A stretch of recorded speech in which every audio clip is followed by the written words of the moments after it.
I want the plug pulled. Goodbye, buddy.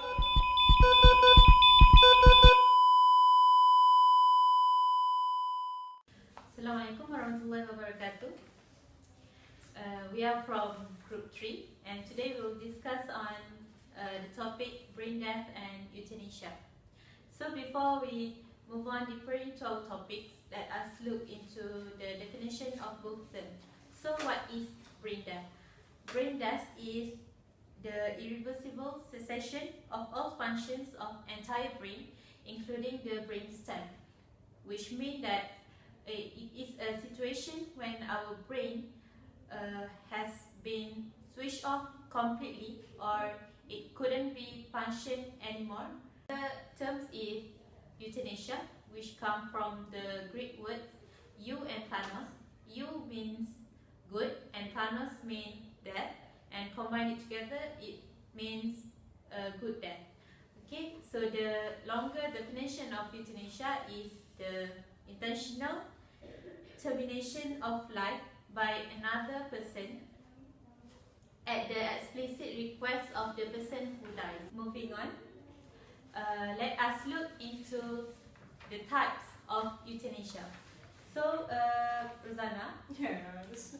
what do you know about the types of euthanasia? So for based on my understanding and based on my knowledge, what I have found is that there's 5 types of euthanasia, which is active euthanasia, passive euthanasia, voluntary euthanasia, involuntary euthanasia, as well as the indirect euthanasia.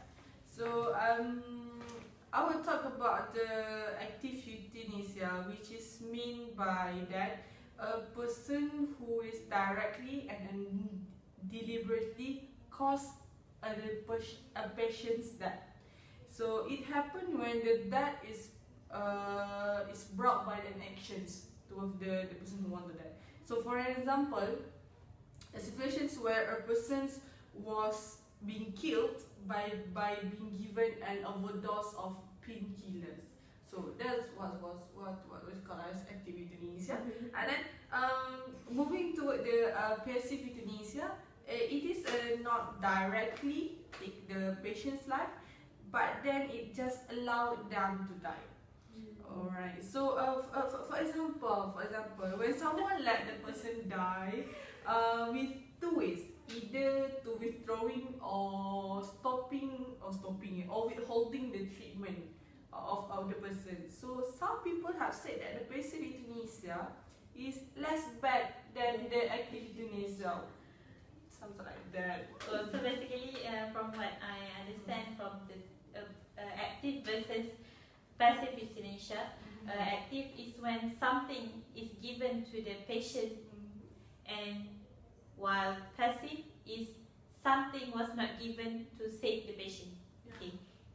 So the next type. Can I add just to can I say that the next types of euthanasia is voluntary and also involuntary. First is voluntary. Voluntary is when the patient is requested the death. Means they want to be killed. They ask the doctor or the physician to kill them because of they can bear with the pain or suffering. And second is involuntary euthanasia. Involuntary euthanasia is when the patient is unconscious with the death. It is mean that they are not know about they will be killed by someone else. Meaning that the person was some situations when the patient was in the state of coma, something like that.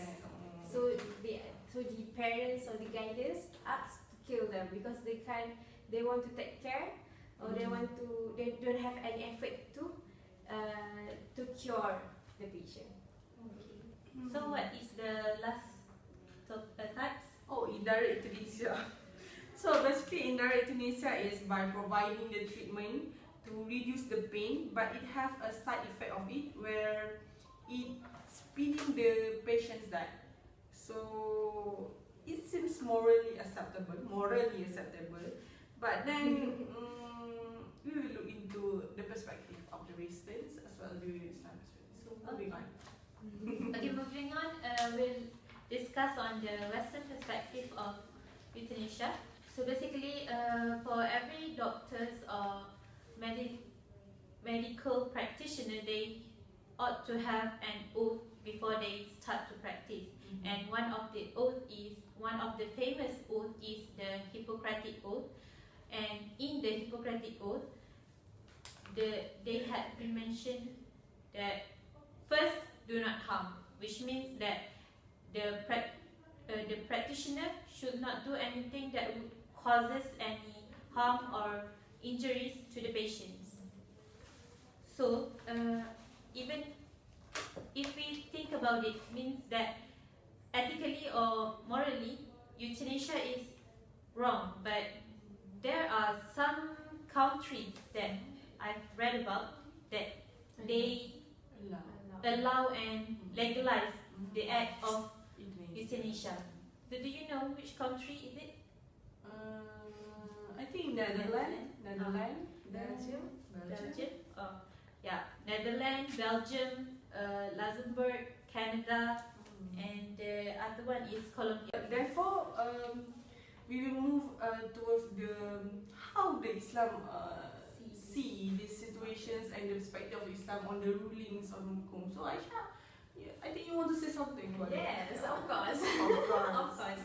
In Islam, it is the Islamists see that euthanasia is, they assume that euthanasia is forbidden because they say that euthanasia is like killing themselves or committed suicide.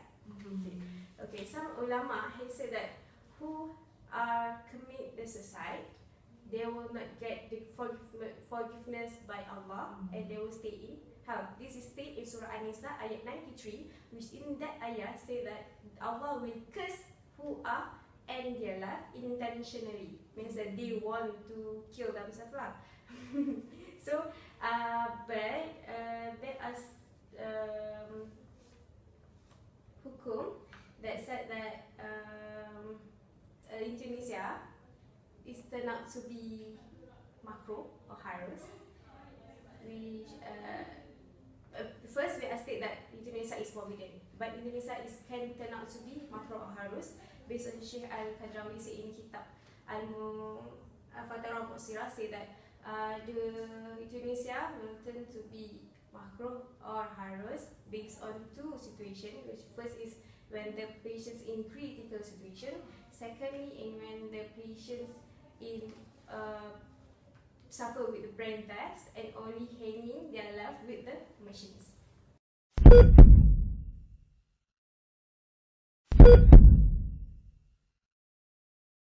As my opinion, it's depend on the situation. From my reading, euthanasia in term of Islam is divided into two, which is makruh and haram. Firstly, euthanasia become haram when human being hasten other human death because it matches the act of killing and is also against medical ethic in Malaysia. While makruh,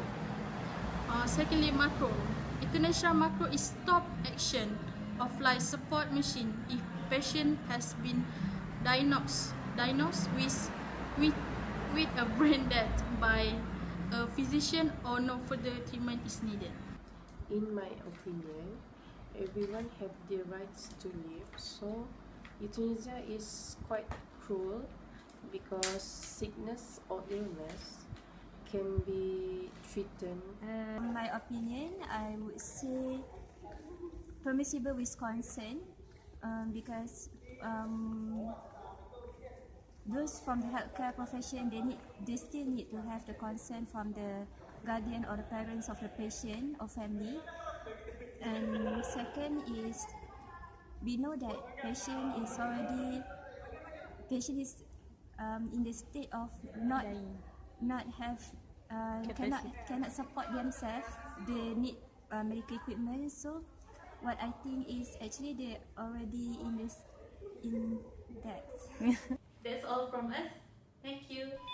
Bye.